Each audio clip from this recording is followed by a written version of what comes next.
اعوذ باللہ من الشیطان الرجیم بسم اللہ الرحمن الرحیم رب اشرح لی صدری ویسر لی امری واحلل عقدۃ من لسانی یفقهوا قولی واجعل لی وزیرا من اہلی رب زدنی علما رب زدنی علما رب زدنی علما آمین۔ بسم اللہ الرحمن الرحیم، سورہ نساء آیت نمبر 2 سے پڑھیں گے ہم۔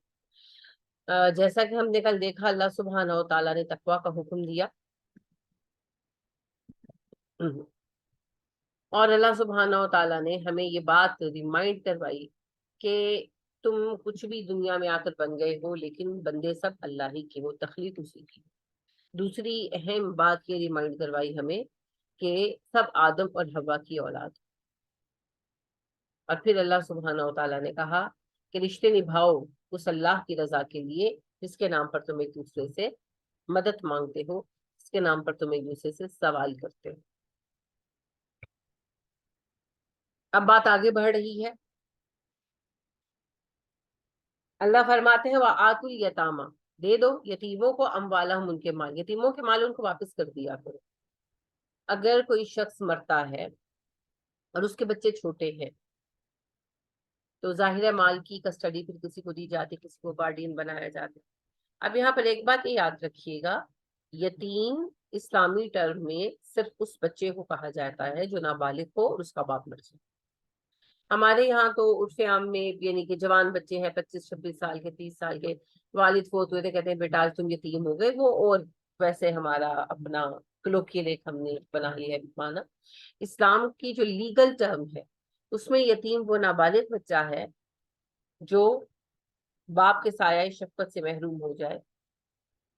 تو ظاہری بات ہے وہ بھی چھوٹا ہے، 6-7 کا ہے، 6 سال کا، 7 سال کا، 9 سال کا، وہ اپنے مال کو سنبھالنے کا اہل نہیں ہے، بچہ ہے، تو کسی نہ کسی کو اس کا گارڈین بنایا جائے گا، ذمہ دار مقرر کیا جائے گا۔ خاندان میں سے کوئی ہو، کوئی چچا، کوئی ماموں، کوئی رشتہ دار اس لائق، تو وہ گارڈین بنایا جائے گا۔ اگر قریب کا کوئی رشتہ دار اس لائق نہیں تو کسی دور کے رشتہ دار کو دیکھا جائے گا۔ اگر کوئی بھی نہیں ہے تو پھر اسلامی عدالت جو ہے، اسلامی سوسائٹی کے اندر عدالت جو ہے وہ گارڈین ہوگی۔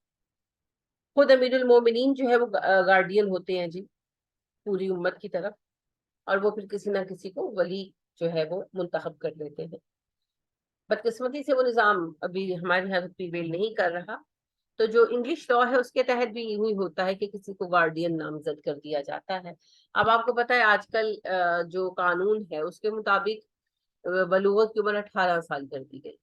اسلام میں تو ایسا کچھ نہیں ہے، بلوغت کا تعلق جو ہے وہ پیوبرٹی کے ساتھ ہے، جب بچے کو، لڑکیوں کو احتلام ہونے لگے اور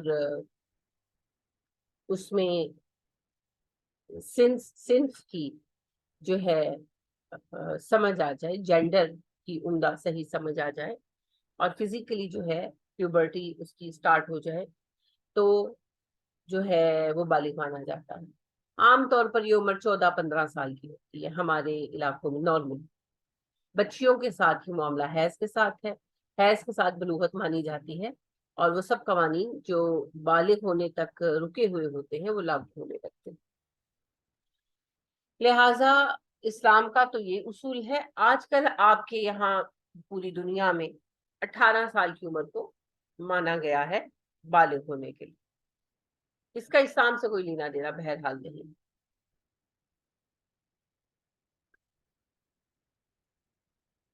تو اللہ یہ فرما رہے ہیں کہ اگر کسی کو گارڈین بنایا جائے یتیم کے مال کا، تو جب وہ بچے بڑے ہو جائیں تو ان کے مال انہیں واپس لوٹا دیے جائیں۔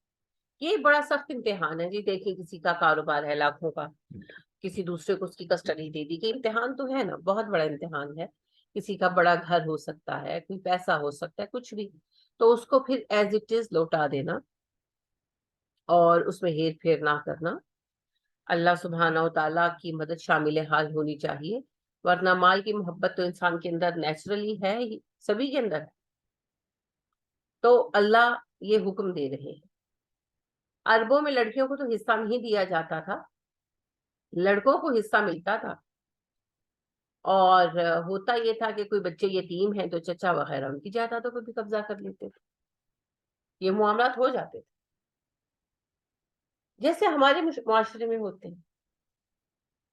اس کو ہمارے یہاں تو پھر برا سمجھا جاتا ہے. عربوں میں لوگوں میں چھائی برائی کا تصور کوئی رہا نہیں تھا. جس کی لاٹھی اس کی بھینس، مائٹ از رائٹ سوسائٹی بنی ہوئی تھی. بنی تو ہماری بھی ہوئی ہے، خیر اللہ ہمارے حال پہ رحم کرے، آمین. تو اسی بارے میں اللہ کہہ رہے ہیں کہ یتیموں کا مال کھانا نہیں ہے.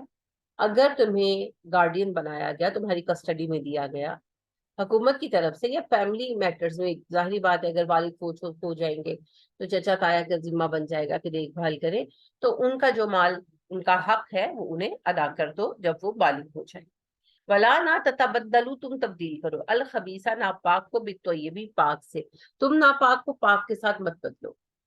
اچھا، خبیث گھٹیا کو بھی کہتے ہیں، طیب اعلیٰ کو کہتے ہیں. تو گھٹیا مال کو اچھے مال سے مت بدلو. یعنی کہ فرض کریں کہ کوئی زمیندار فیملی ہے اور والد فوت ہو گئے بچوں کے، ان کی بڑی زرخیز، بڑی اپجاؤ زمین تھی، چچا نے زمین کو بدل دیا، پیپرز وغیرہ بدل دیے. جب بچے بڑے ہوئے تو کہنے لگا کہ تمہارے ابا کے حصے کی زمین تو بنجر ہے ساری، وہ جو زرخیز زمین ہے وہ تو میری ہے، اور ہیرا پھیری کر کے بچوں کو پھنسا دیا اس میں. یہ ہے گھٹیا کو آلہ کے ساتھ بدل دیں. کوئی اور بھی اس طرح اور بھی بہت ساری چیزیں ہو سکتی ہیں.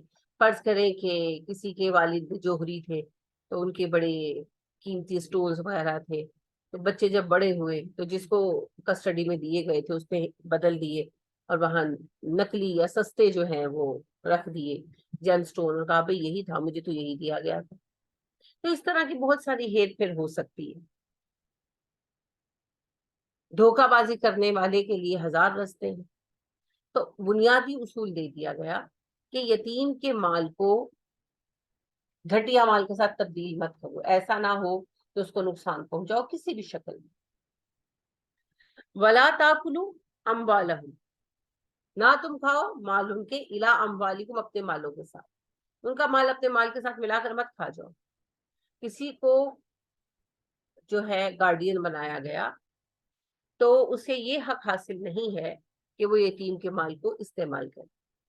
ہاں اگر اس کو ضرورت ہے وہ تنخواہ لے سکتا ہے، اسی طرح جس طرح ایک مینیجر کی، ایک سپروائزر کی تنخواہ ہوگی. جس طرح کا کاروبار ہے یا جس طرح کی املاک ہے جس کی نگرانی دی گئی ہے، اس کی مالیت وغیرہ کے مطابق جو معروف ایک تنخواہ ہوگی وہ لے سکتا ہے. اس سے زیادہ اسے کچھ لینے کا حق نہیں. اور صحابہ تو اتنی احتیاط فرماتے تھے، صحابہ کرام رضی اللہ تعالیٰ عنہم علیہم اجمعین اتنی احتیاط فرماتے تھے کہ کوئی فوت ہو جاتا اور ان کے نابالغ بچے ہوتے تو وہ اس گھر سے پانی بھی نہیں پیتے تھے کہ اس میں نابالغ ورثاء کا حق ہے، یتیموں کا حق ہے، تو یہ ہمارے لیے جائز نہیں. اگرچہ نابالغ بچہ اجازت دے دے نا، اس اجازت کی بھی اسلام میں ویلیو نہیں ہے، کیونکہ وہ نابالغ ہے. جب تک وہ بالغ نہیں ہو جائے گا اجازت کی بھی ویلیو نہیں. تو لہٰذا ان کے مال اپنے اوپر صرف کرنے کی اجازت نہیں. یہاں یتیم کا خرچہ لیا جا سکتا ہے. فرض کریں کہ مسٹر اے اور مسٹر بی دو بھائی ہیں. مسٹر اے بہت امیر تھے، ان کا بہت بڑا کاروبار تھا، وہ فوت ہو گئے، ان کے چھوٹے بچے ہیں. مسٹر بی ایک جاب کرنے والے آدمی ہیں، اور ان کے اوپر ذمہ داری رکھی گئی کہ اب آپ بھائی کا کاروبار دیکھیں جب تک آپ کے بھتیجے اب بڑے نہیں ہو جاتے. تو گھر تو مسٹر اے کو بھی بی کو بھی چلانا ہے نا. تو وہ کیا کہیں گے کہ بھئی اگر میں ان کا کاروبار دیکھوں گا میرا گھر کیسے چلے گا. بالکل صحیح سوال ہے. تو کاروبار کی جو وسعت ہے، جو اس کا ٹرن اوور ہے، اس کے اعتبار سے ان کی تنخواہ مقرر کر دی جائے گی. ظاہر ہے جو بڑے کاروبار ہے اس میں لاکھوں میں بھی ہوتی ہے تنخواہیں، وہ ٹھیک ہے، وہ حق ہے ان کا. تو اس کے مینیجر کے، سپروائزر کے اعتبار سے ان کی تنخواہ مقرر کر دی جائے گی جو وہ وصول کریں گے. اب اس کے بعد یہ ہے کہ جو یتیم بچے ہیں، جو بھتیجے بھتیجیاں ہیں، وہ ظاہری بات ہے کہ ہر کوئی اپنی حیثیت کے مطابق اپنے بچوں کو کیٹر کرتا ہے. تو وہ جس طرح کے گھر میں رہتے ہیں، لیٹ سپوز ان کا گھر بڑا ہے، بجلی زیادہ چلتی ہے، بل آتا ہے، وہ پرائیویٹ مہنگے اسکولوں میں پڑھتے ہیں، اس کی تنخواہ وہ فیس جاتی ہے، تو ان کی گاڑی ہے، اس کا پیٹرول ہے، ڈرائیور ہے ان کے پاس.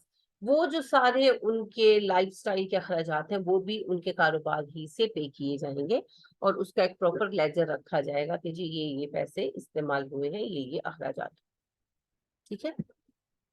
انہ کان حوبا کبیرہ، یہ بہت بڑا گناہ۔ کیا گناہ ہے؟ یتیم کا مال کھا جائے۔ انہ کان حوبا کبیرہ، یہ بہت بڑا گناہ ہے کہ تم یتیم کا مال کھا جاؤ۔ تو یتیموں کا مال کھانا نہیں ہے، جیسا کہ میں نے آپ سے آغاز میں عرض کیا تھا کہ اس صورت کا بنیادی موضوع وراثت ہے۔ یہ غزوہ احد کے بالکل بعد اتری۔ غزوہ احد میں بڑا ایشو یہ پیدا ہوا مسلمانوں کے سوسائٹی میں، اس وقت مدینہ مسلمانوں کی ایک چھوٹی سی ریاست تھی، تو 70 لوگ شہید ہوئے، تو 70 گھروں میں وراثت کا مسئلہ پیدا ہوا ڈیفینیٹلی، تو وراثت سے متعلق سوالات سامنے آ رہے ہیں، اسی پر یہ بات چل رہی۔ وَإِنْ خِفْتُمْ، اگر تمہیں خوف ہے، اللہ تقسطوا، تم انصاف نہ کر پاؤ گے، فی الیتامیٰ، یتیم لڑکیوں میں، فانکحوا، نکاح کر لو تم، ماں جو آبا پسند آ جائے، لکم تمہیں، من النساء، عورتوں میں سے، مثنیٰ دو، ثلاثہ تین، رباع چار۔ اگر تمہیں یہ خوف ہو کہ یتیم لڑکیوں سے تم انصاف نہیں کر پاؤ گے تو ان سے نکاح نہ کرو، دوسری عورتوں سے نکاح کر لو جو بھی تمہیں پسند ہو، دو، تین یا چار۔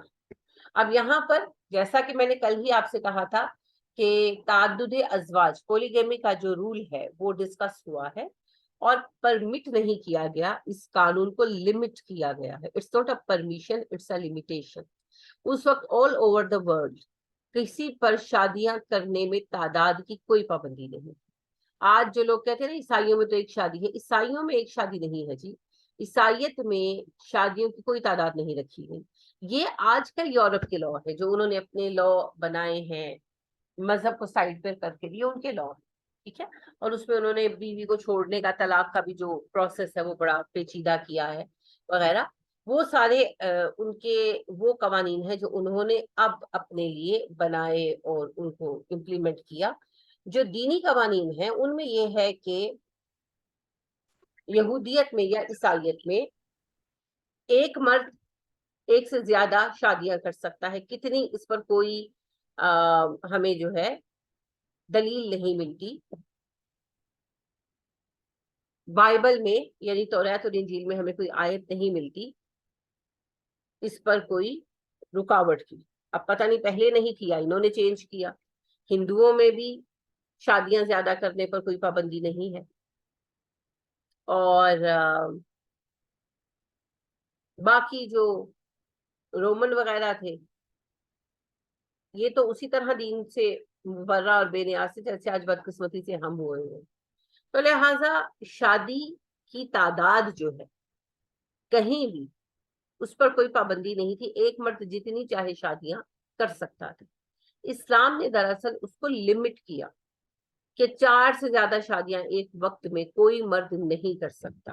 ہاں، اگر اس کی کوئی بیوی مر جائے یا وہ کسی کو طلاق دے دے تو وہ ایک شادی اور بھی کر سکتا ہے۔ جیسے علی رضی اللہ تعالیٰ عنہ کی 8 شادیاں ہیں، تو یہ ایک وقت میں 8 نہیں ہے، ان کی ایک وقت میں 2 ہی بیویاں رہیں، پھر وہ طلاق اور وفات اور یہ سلسلے ایسے ہوئے کہ ان کی ٹوٹل جو ہے پھر 8 شادیاں ہوئی۔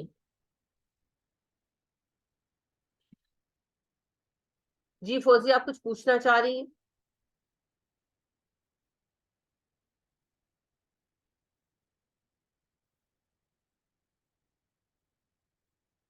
آپ نے ہینڈ ریز کیا ہے فوزیہ۔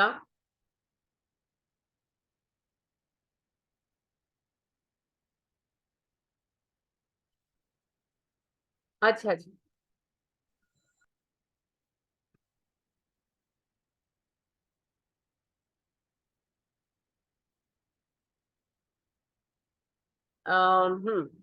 یہاں پر جو سمجھنے کی بات ہے، ایک تو یہ اسلام کو لے کر بڑا اعتراض کیا جاتا ہے کہ جی 4 شادیوں کی اجازت ہے، 4 شادیوں کی اجازت ہے۔ تو بات یہ ہے کہ سارے ہی مذاہب میں آپ اگر ان کے دینی جو کتابیں ان میں دیکھیں تو سبھی میں کئی کئی شادیوں کی اجازت ہے۔ اور بلکہ کسی میں بھی تعداد کے ساتھ لمٹ نہیں کیا گیا، اسلام نے ہی لمٹ کیا۔ دوسری بات یہ ہے کہ یہ قانون فطرت کے عین مطابق رکھا گیا ہے۔ اس میں کئی ساری امکانات موجود ہیں، اس کے کئی اسباب موجود ہیں۔ کچھ ہمیں وجوہات سمجھ آتی ہیں مصلحتیں، کچھ سمجھ نہیں آتی، وہ اللہ بہتر جانتے ہیں۔ اس میں ایک بہت اہم جو بات ہے وہ تو یہ ہے کہ عورتوں کی تعداد ہر معاشرے میں مردوں کی تعداد سے زیادہ ہے۔ یہ نیچرل جو ہے نا فگر ہے جو آپ کو ہر ملک میں ملے گا۔ بھارت دنیا کا واحد ملک رہا ہے، اب نہیں ہے وہ، جس میں مردوں کی تعداد عورتوں سے زیادہ تھی، کیونکہ وہاں جیسی الٹرا ساؤنڈ میں پتا چلتا تھا بچی ہے ابورٹ کرا دیتے تھے۔ اب تو گورنمنٹ نے وہاں پر یہ بڑا سخت قانون رکھا ہے کہ اگر کوئی پوچھے کہ جینڈر کیا ہے بچے کا تو یہ نہیں بتائیں گے ڈاکٹر، اور ایسا بتانا انلیگل ہے، اور وہ میڈیکل جو لائسنس ہے وہ کینسل کر دیتے ہیں۔ اس میں کافی وہ سختی بھی کر رہے ہیں۔ تو کہنے کا مقصد یہ ہے کہ عورتوں کی تعداد زیادہ ہے، مردوں کی تعداد 47 سے 48% ہوتی ہے تقریباً ہر ملک میں، تھوڑا بہت اوپر نیچے تو ظاہر اعداد و شمار ہوتے ہیں۔ اور خواتین کی تعداد جو ہے وہ اسی طریقے سے 52 to 53% ہے۔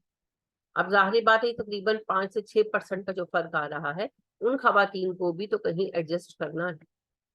اب ایک تو یہ کہ کوئی حکم نہیں ہے ہمارے یہاں، جو اس کو ایسے ڈسکس کیا جاتا ہے نا جیسے یہ حکم ہے اور اس حکم کو پورا نہ کریں گے تو گناہ ہوگا، جیسے نماز نہ پڑھنے سے گناہ ہوتا ہے۔ نماز جو فرض ہے اس کے چھوڑ دینے پہ کوئی کسی کو کچھ نہیں کہتا، لیکن شادیوں کو لے کر ایسے بحث کی جاتی ہے جیسے یہ دنیا کا واحد فرض ہے جو مسلمانوں پر عائد کیا گیا ہے۔ تو پہلی بات یہ فرض نہیں ہے، یہ رعایت ہے کہ اگر کوئی کرنا چاہتا ہے تو وہ ایک وقت میں میکسیمم 4 شادیاں کر سکتا ہے۔ اچھا، اس کی ایک مصلحت تو یہ ہے۔ پھر دوسرا یہ ہے کہ فرض کرے بہت سارے بیچ میں ریزنز ہوتے ہیں، میاں بیوی کی آپس میں ویسی ایک دوسرے کے ساتھ ایسوسیشن نہیں ہو سکی، مگر بچوں وغیرہ کی وجہ سے وہ رشتہ بھی نہیں توڑ رہے، تو بجائے اس کے کہ کسی حرام رستے کی طرف مر جائے وہ شادی کر سکتا ہے، یا وہ کسی کو پسند کر لیتا ہے، یا اور کوئی بھی ایسی ریزن ہو جاتی ہے، اور وداؤٹ اینی ریزن بھی اگر کوئی مرد دوسری یا تیسری شادی کرنا چاہے وہ کر سکتا ہے۔ کنڈیشن کیا ہے؟ کنڈیشن یہ ہے جی جو اللہ آگے بیان کر رہے ہیں، فَإِنْ خِفْتُمْ أَلَّا تَعْدِلُوا، اگر تمہیں یہ ڈر لگا رہے تو تم انصاف نہیں کر سکو گے، فَوَاحِدَةً، تو ایک ہی بیوی کافی۔ کنڈیشن ہے انصاف کرنا۔ 2 بیویاں ہیں، 3 ہیں، 4 ہیں، ان کے درمیان انصاف کریں۔ انصاف کیسے ہوگا؟ دونوں کو برابر کا وقت دیں، دونوں کو ایک جیسی حیثیت دیں، دونوں کو ایک جیسا حالات میں رکھیں، کسی کے ساتھ رویے میں فرق نہیں ہونا چاہیے۔ جیسے نبی کریم صلی اللہ علیہ وسلم سب بیویوں کے پاس ایک ایک دن سپینڈ کرتے تھے، خرچہ بھی سب کا یکساں تھا۔ عائشہ صدیقہ رضی اللہ تعالیٰ عنہ کو آپ بے حد چاہتے تھے اور یہ سب جانتے ہیں، مگر کبھی ایسا نہیں ہوا کہ آپ نے اماں عائشہ کو کوئی 1 روپیہ زیادہ دیا ہو کہ یہ 1 روپیہ، یہ 1 دینار جو ہے یہ تمہارے لیے اسپیشل ہے عائشہ۔ ان معاملات میں سب کے ساتھ برابری تھی۔ ہاں، محبت جو ہے دل میں وہ ایک فطری امر ہے۔ آپ کی جو اپنی اولاد بھی ہوتی ہے، کوئی ایک بچہ آپ کو زیادہ اچھا لگتا ہے، وہ اس کا اپنا بھی رویہ ہوتا ہے، خدمت ہوتی ہے، تو وہ دل کے معاملات میں تو کسی پر کوئی قدغن نہیں ہے، لیکن جو ظاہری معاملات ہیں وہ برابر ہونے چاہیے۔ تو یہ انصاف کی شرط بڑی کڑی ہے۔ اگر ایسا نہیں کر سکتے، انصاف نہیں کر سکتے، تو پھر ایک ہی بیوی کافی ہے۔ تو جو بھی ایک سے زیادہ شادیاں کرنا چاہے اس کے لیے شرط ہے انصاف۔ تو اگر مالی حیثیت ایسی ہے کہ 2 فیملیز کو آپ رن کر سکتے ہیں اور آپ دونوں بیویوں کو برابر کی زندگی دے سکتے ہیں، تو پھر تو 2-3 شادیاں کر سکتے ہیں۔ اگر ایسا کرنا بس میں نہیں ہے تو پھر شادیاں بھی نہیں ہوتی۔ او ما ملکت ایمانکم، یا پھر وہ جن کے مالک ہوئے تمہارے داہنے ہاتھ، یعنی کہ کنیز، اگر کوئی اپنی کنیز کو بیوی بنا لے تو یہ جائز۔ اب یہاں پر بعض لوگ یہ سمجھتے ہیں کہ جو بھی کنیز آئی تو خدا نہ خواستہ جس کا دل چاہے اس کو یوز کر لے، ایسا بالکل نہیں ہے۔ یہ باقاعدہ ایک قانون ہے اور اس کی اپنی حدود و قیود اور شرائط۔ اگر پہلی بات تو یہ یاد رکھیے کہ خرید کر لونڈیاں غلام نہیں رکھے جاتے۔ اسلام میں غلامی حرام قرار دی گئی اور ختم کر دی. نبی کریم صلی اللہ علیہ وسلم نے فرمایا بدترین لوگ وہ ہیں جو آزاد انسانوں کو غلام بناتے ہیں. تو بحیثیت تجارت وغیرہ تو یہ چیز چلے گی نہیں. ہاں عیاشی جب مسلمانوں میں آ گئی, ڈاؤن فال شروع ہوا, تو یہ درست ہے کہ غلاموں کا بیوپار بھی ہوا, لیکن یہ اسلام کا کام نہیں ہے نا. یہ تو ہے کہ مسلمانوں نے کیا کیا, آپ اسلام کو دیکھیں گے, مسلمانوں کو. تو بات یہ ہے کہ اسلام میں غلامی حرام ہے, انسان کی خرید و فروخت حرام ہے, اس سے آنے والی کمائی حرام ہے. پھر یہ کنیزیں کہاں سے آئیں گی بھائی؟ یہ صرف ایک راستہ ہے, وہ ہے جنگی قیدی. اب یہ بھی نہیں ہے کہ ہر جنگی قیدی غلام بنایا جائے گا. سب سے پہلا تو یہی ہے کہ جنگی قیدیوں کو فدیہ لے کر, یعنی کہ فائن لے کر رہا کر دیا جائے. اچھا, اس کے بعد یہ بھی ہو سکتا ہے کہ بغیر فدیے کے ہی رہا کر دیا جائے, احسان کرتے ہوئے. کوئی ایسی ریاست ہے, کوئی ایسے لوگ ہیں کہ پتا ہے کہ اگر ہم ان کے ساتھ نرمی کا معاملہ کریں گے تو یہ بہتر ہو جائیں گے. جیسے نبی کریم صلی اللہ علیہ وسلم نے بنو ثقیف اور بنو حوازن کے لوگ جو ہیں سب کو آزاد کر دیا تھا, سب کو آزاد کر دیا تھا بغیر کسی معاوضے کے. اور نتیجہ یہ ہوا کہ مسلمان ہو گئے دونوں قبیلے. تو لہٰذا یہ فیصلہ حاکم کرے گا, امیر المومنین of the time will decide کہ قیدیوں کے ساتھ کرنا کیا. کیا انہیں بلا معاوضہ چھوڑ دینا ہے, کیا پیسے لے کر ان کو چھوڑنا ہے. کوئی ایسے بھی ہو سکتے ہیں جن کو قتل ہی کرنا ہو, جیسے آپ دیکھیے بنی قریظہ والے قتل کیے گئے. تو شر پسندوں کو قتل بھی کیا جا سکتا ہے. کوئی ایسے لوگ ہیں کہ بھئی بار بار وہ حملے کرتے ہیں, بار بار جنگ پر اکساتے ہیں, بار بار پریشانی پیدا کرتے ہیں, تو ان میں سے چند کو یا سب کو قتل بھی کیا جا سکتا ہے. اور ایک یہ بھی حل ہے, کوئی ایسے لوگ ہیں جاہل ہیں, بالکل وحشی ہیں, بار بار پرابلم کریٹ کرتے ہیں, ان کو چھوڑتے ہیں, معاہدہ ہوتا ہے, پھر معاہدہ توڑتے ہیں, پھر چھوڑتے ہیں, پھر وہ یہی کچھ کرتے ہیں. تو ایسے لوگوں کا زور توڑنے کے لیے جنگ میں جو قیدی بنے ان کو غلام بنایا جا سکتا, لا ہے اسلام کا. لیکن جیسا کہ میں نے کہا, اس کا ڈیسیژن اس وقت کے امیر المومنین اور کیبنٹ کرے گی, مجلس شورا کرے گی.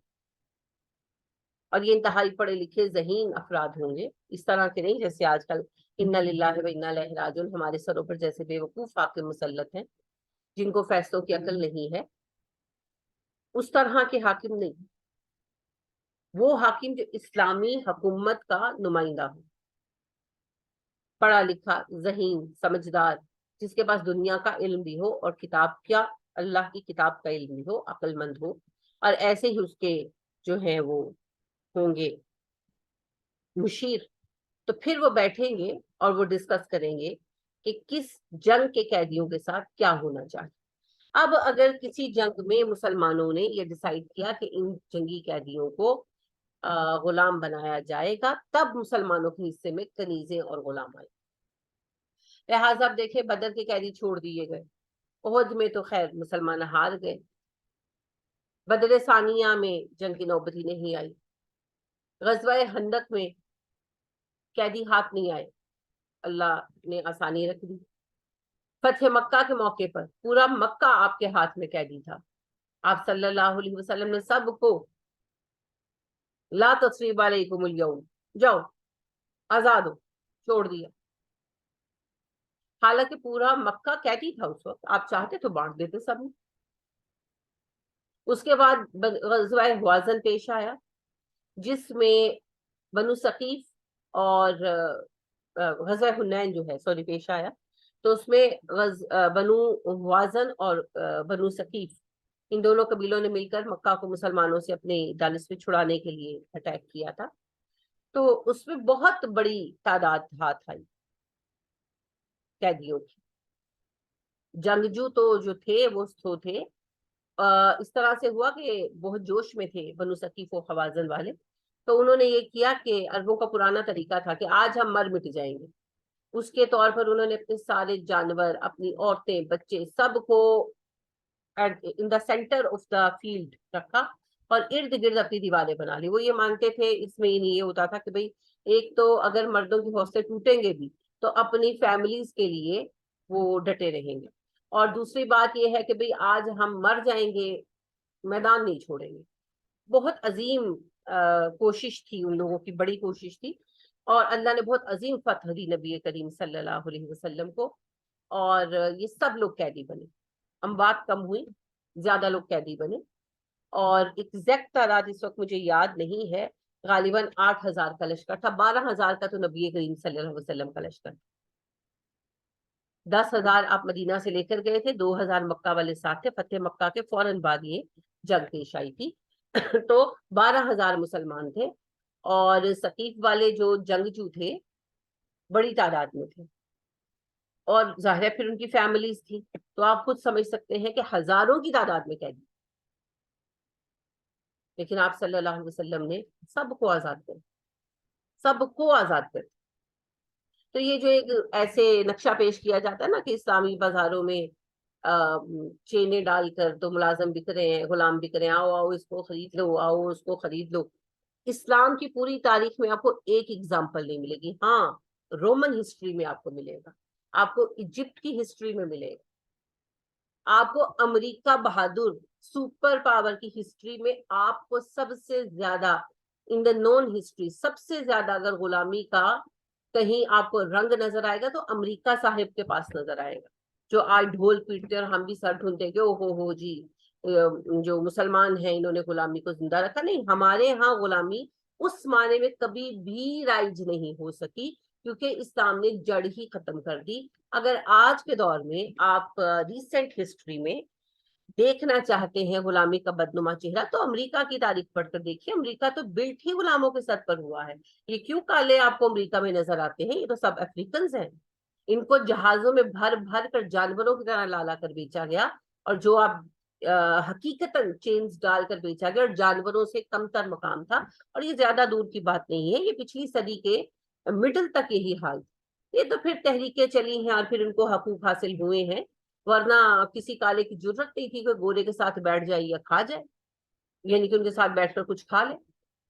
یہ تو اب آ کر جو ہے وہ تھوڑا ہوا ہے. ابھی بھی عصبیت جو تعصب ہے، جو پریجیڈس ہے، وہ اندر اندر وہیں پر ہے. ہاں، لا چینج ہو گیا ہے، تو لا کے چینج ہونے سے بڑا فرق پڑتا ہے، پڑا بھی ہے. لیکن غلامی کی شکل دیکھنی ہے تو وہاں پر دیکھیں. مسلمانوں کے ہاں کبھی اس طرح غلام سیل نہیں ہے. ہاں، یہ ایک حقیقت ہے، جیسا میں نے پہلے بھی کہا، جب مسلمانوں کے زوال کا دور آیا تو مسلمان عمرا وغیرہ جو ہیں وہ تاجروں سے غلام خریدتے، کنیزیں خریدتے تھے. غلام بھی کم کنیزیں خریدتے تھے اپنی عیاشی کے لیے. وہ ایک تکلیف دہ پہلو ہے، مگر وہ آخر زمانے میں آیا. اور بیچنے والے اگر آپ دیکھیں گے تو آپ یہ دلچسپ امر پائیں گے کہ وہ عیسائی اور یہودی تاجر تھے. اور لڑکیاں جن سے حرم بھر گئے تھے نا عثمانی خلفاء وغیرہ کے، یہودی اور عیسائی لڑکیاں، جن میں سے پھر ان کی ٹرینڈ لڑکیاں بھی ہوتی تھیں جو پھر اشاروں پر نچاتی تھی خلیفاؤں. ایسے ہی اتنی بڑی عثمانی سلطنت ڈاؤن فال کا شکار نہیں ہوئی، اتنی بڑی اندلس کی امپائر ایسے ہی نہیں ڈاؤن فال کا شکار ہوئی. اس کے پیچھے یہ سازشیں تھیں. تو اسلام میں غلامی اس معنی میں نہیں ہے. ہاں، اگر کسی جنگی مہم میں قیدی ہاتھ آتے ہیں اور ان قیدیوں کے لیے حاکم وقت یہ فیصلہ کرتے ہیں کہ ان کو غلام بنایا جائے گا تو ان کو غلام بنایا جا سکتا. ایک اور دلچسپ بات میں آپ کو بتاؤں، عمر فاروق رضی اللہ تعالیٰ عنہ کے زمانے کے آخر تک اسلامی ریاست میں ایک غلام موجود نہیں تھا. یہ کیسی بات ہے؟ کیونکہ اصل میں غلاموں کے حصول کے سارے راستے اسلام نے بند کر دیے. صرف جنگوں میں جو قیدی ہاتھ آئیں گے ان کو اگر حاکم وقت چاہے تو جنگی قیدی بطور غلام اور کنیز ڈسٹریبیوٹ ہوں. اب اس کے بعد نیکسٹ کیا ہے؟ نیکسٹ اللہ نے یہ حکم دیا کہ جو تمہارے غلام ہیں ان کے حقوق تمہارے برابر، جو کھاؤ انہیں کھلاؤ، جو پہنو انہیں پہناؤ، جہاں خود رہو انہیں وہاں رکھو، وہ تمہارے بھائی ہیں، کوئی بدسلوکی ان کے ساتھ نہیں ہونی چاہیے. اب ان کے حقوق اتنے رکھے گئے کہ غلام پالنا سفید ہاتھی رکھنے کے برابر. اور آپ دیکھیں کہ صحابہ جو تھے اور تابعین بھی ایون ان میں سے اکثر کے غلام جو بڑے نامور ہوئے ہیں. آپ دیکھیں کہ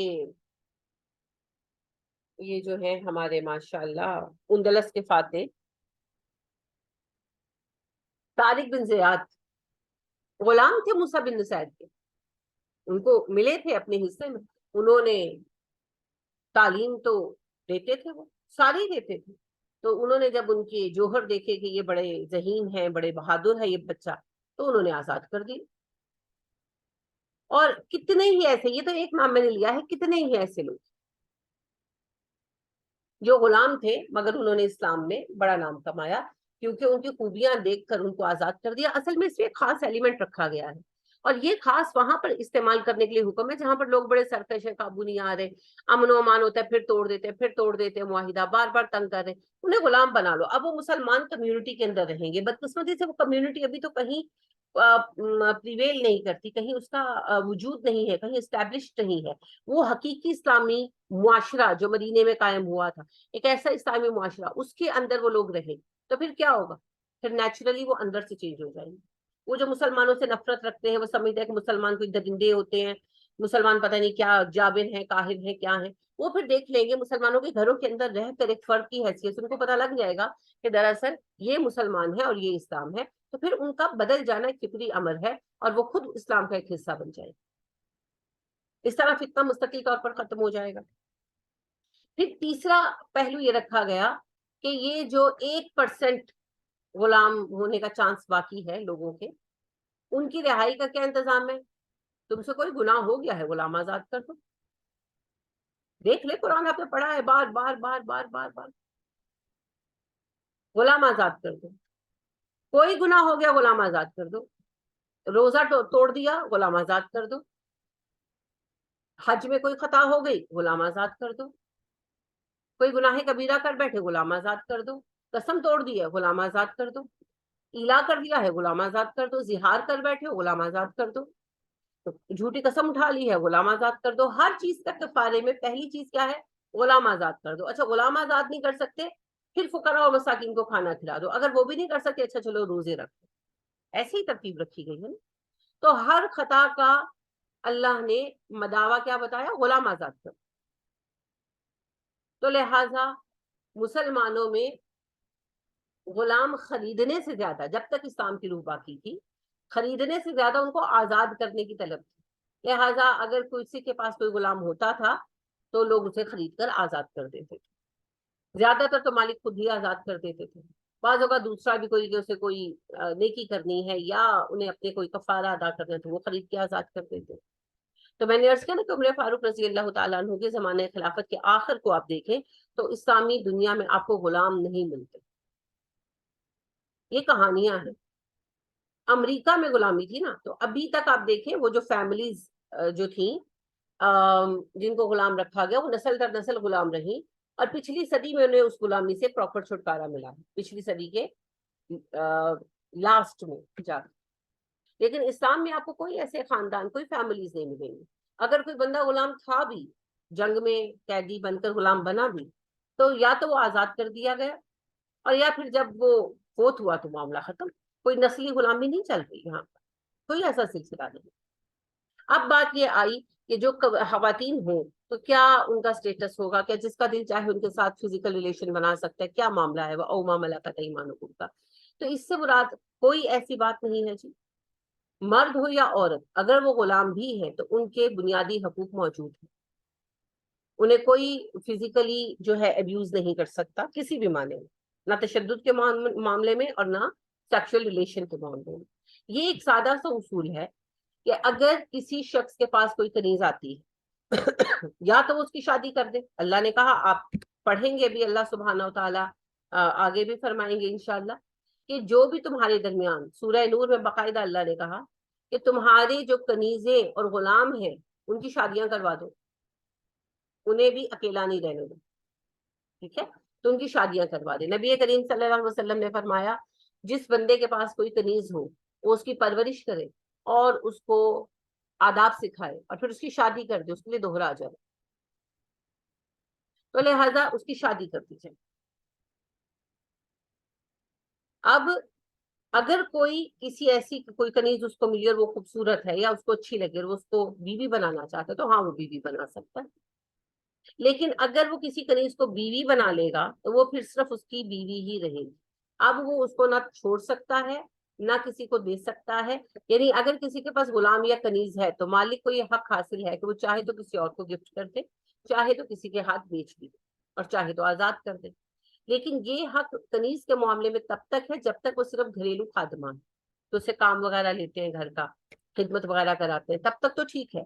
لیکن اگر کسی صاحب نے اسے ایز وائف رکھ لیا, اسے اپنی بیوی بنا لیا, اب وہ ساری عمر اس کی بیوی ہی رہے گی. اب نہ وہ اسے کسی کو دے سکتا ہے نہ چھوڑ سکتا. ٹھیک ہے, بس اتنی سی بات. اس اتنی سی بات کو لے کر یہ جو ہے ساری کہانیاں بنائی جاتی ہیں. ہمارے پیارے نبی صلی اللہ علیہ وسلم کی بھی 2 کنیزیں تھیں جنہیں آپ صلی اللہ علیہ وسلم نے اپنی بیویوں کے طور پر رکھا. ایک ماریہ قبطیہ رضی اللہ تعالیٰ عنہ ام المومنین ہے, جو مصر کے حاکم مقوقس ہے. انہوں نے نبی اکرم صلی اللہ علیہ وسلم کو 2 کنیزیں بھیجی تھی. تو ان میں سے ایک تو آپ نے ایک صحابی کو دے دی, اور ماریہ قبطیہ رضی اللہ تعالیٰ عنہ کو آپ نے خود اپنے ساتھ رکھا. اور ایک ام المومنین جبیریہ رضی اللہ تعالیٰ عنہ ہے, وہ بھی کنیز تھی اور آپ صلی اللہ علیہ وسلم کے حصے میں آئی تھی, تو آپ صلی اللہ علیہ وسلم نے انہیں بھی ساتھ رکھا. حضرت صفیہ رضی اللہ تعالیٰ عنہ جو ہے یہ بھی جنگ میں قیدی بنی, اور آپ کے حصے میں خیبر کی جنگ میں. تو آپ صلی اللہ علیہ وسلم نے ان سے کہا کہ آپ مجھ سے کیا چاہتی ہیں, آپ کے حصے میں آئی تھی ویسے, مگر آپ نے ان سے پوچھا کہ آپ مجھ سے کیا چاہتی ہیں, تو انہوں نے کہا مجھے آزاد کر دیں. تو آپ نے آزاد کر دیا. تو آزاد ہو کر انہوں نے اسلام قبول کیا اور پھر آپ سے نکاح کیا. ٹھیک ہے, تو ایک شخص جس کے حصے میں کوئی کنیز آئے, اگر وہ اسے بحیثیت بیوی رکھنا چاہے تو وہ رکھ سکتا ہے. لیکن اگر اس نے بحیثیت بیوی رکھ لیا, اب وہ کنیز کو نہ چھوڑ سکتا ہے نہ ہی وہ اسے کسی کو دے سکتا ہے. اب وہ مرے گا یا وہ کنیز مرے گی, یعنی اس کی بیوی مرے گی, تبھی جا کر جان چھوٹے گی دونوں کی. اس کے سوا کوئی راستہ نہیں ہے. دوسری بیوی کو تو طلاق بھی دے سکتے ہیں نا, کنیز سے پھر جب اس کو رکھ لیا بحیثیت بیوی تو اب پھر موت ہی سے جان چھوٹے گی, ورنہ نہیں. یہ ہے جی یہ اصول. اصل میں یہ قانون جو ہے نا, یہ POW کا لا ہے, پرزنرز آف وار لا. یہ ایک ایسا مسئلہ ہے جس کا کسی کے پاس بھی 100% حل نہیں. کھانا دے دیا, کپڑا دے دیا, چلے کسی طرح فلاح کے طور پر, ریفارمز کے نام پر, لیکن ان کی فزیکل نیڈز بھی ہیں. اب ان کا کیا ہوگا؟ تو یہ اس کا ایک حل دیا گیا کہ اول تو ان کی شادیاں کرا دو, اور اگر کوئی اپنے ساتھ رکھتا ہے تو پھر یہ کنڈیشن. یہاں پر یہ بھی یاد رکھیں آپ کہ کوئی جو شادی شدہ خاتون ہے, اگر اس کا شوہر موجود ہے تو ان کو پھر یعنی کہ وہ کسی کے ظاہرہ نکاح میں نہیں آ سکتی, اور نہ ہی اس کا مالک اسے رکھ سکتا ہے, اور نہ ہی وہ میاں بیوی الگ الگ کیے جائیں گے. تو یہ سارے جو معاملات ہیں ان کو دیکھ بھال کر فیصلہ کیا جاتا ہے.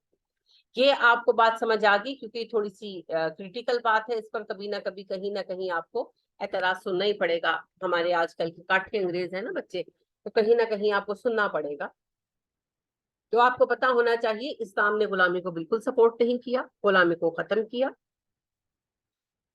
صرف جو پرزنرز آف وار ہیں ان کے لیے اسلام نے یہ ایک آپشن رکھا ہے, اور اس کا انحصار جو ہے وہ حالات اور واقعات کے تحت حاکم اور کابینہ کے فیصلے پر.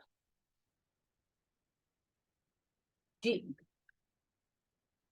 ذالک ادنا اللہ تعالی, یہ زیادہ قریب ہے اس سے کہ تم انصاف کرو. عین واولام اول ہوتا ہے ایک طرف جھک جانا, ایک طرف جھکنا, تو نا انصافی ہے نا, ترازو برابر نہیں ہے. کس بات میں نا انصافی کرو؟ بیویوں کے معاملے میں. بیویوں کی بات چل رہی ہے. تم لوگ ایک ہی نکاح کرو اگر انصاف نہیں کر سکتے, ایک ہی نکاح کرو, اور اگر 2-3 شادیاں کرنی ہیں تو پھر ان میں انصاف کرو. ٹھیک ہے, ان میں برابری ہو, انہیں ایک جیسے حقوق دو. اور اگر ایسا نہیں کر سکتے تو پھر ایک ہی شادی کرو. وَآتُوا النِّسَاءَ صَدُقَاتِهِنَّ نِحْلَةً, اور عورتوں کو ان کے مہر دے دو خوشی خوشی. صدقہ بنیادی طور پر کسی چیز کو ثابت کرنے کے لیے, حسین بنانے کے لیے, اس میں خوش آئندگی پیدا کرنے کے لیے مال خرچ کرنا.